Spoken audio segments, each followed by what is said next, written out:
प्रश्नावली 10.2 कक्षा 9वीं प्रश्न संख्या 1।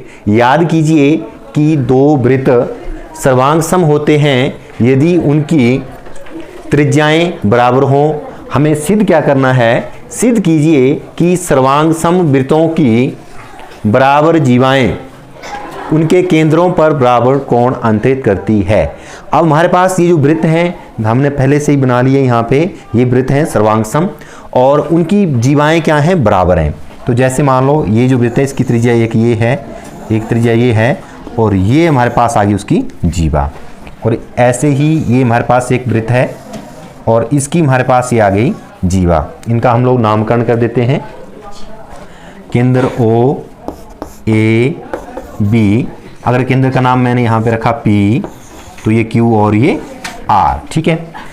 अब जैसा कि हमारे पास दिया हुआ है सर्वांग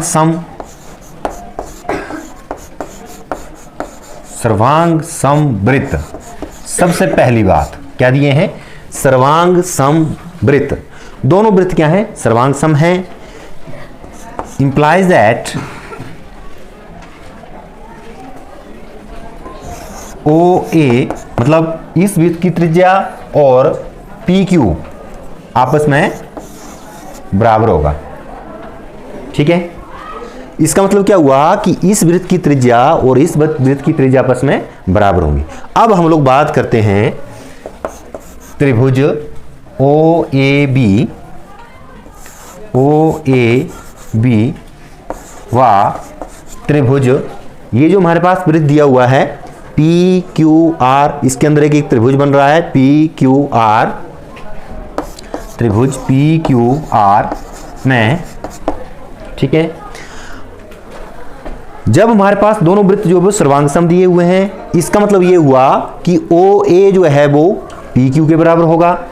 अगेन ये भी एक त्रिज्या है OB, तो OB जो है वो होगा हमारे पास PR के बराबर। वो हम लोग यहां पे लिख लेंगे OA बराबर PQ और OB बराबर PR।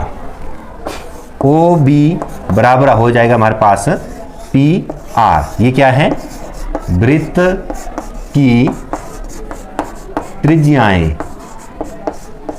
ये हमारे पास क्या है? दोनों वृत्त की त्रिज्याएं हैं और वृत्त जो है वो हमारे पास क्या है? सर्वांग सम है, तो इसलिए ये बराबर हो जाएगा। अब प्रश्न के ऊपर जाएंगे हम लोग और वहां पे देखेंगे सर्वांग सम वृत्तों की बराबर जीवाएं।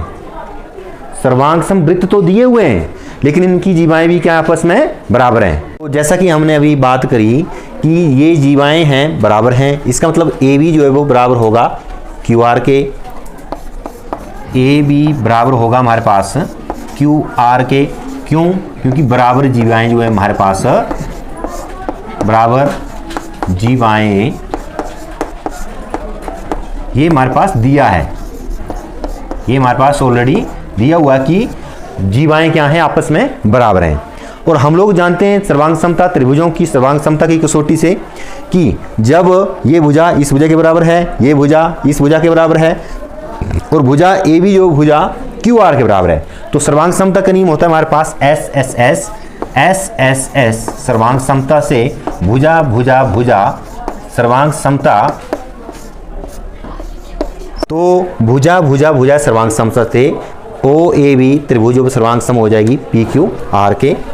त्रिभुज OAB सर्वांग सम त्रिभुज PQR। और हम लोग जानते हैं कि सर्वांग सम त्रिभुजों की संगत भुजाएं आपस में बराबर होती हैं और कोण, ये वाला कोण इस कोण के बराबर होगा, ये वाला कोण इस कोण के बराबर होगा और ये वाला कोण इस कोण के बराबर होगा। इंप्लाइज दैट कोण AOB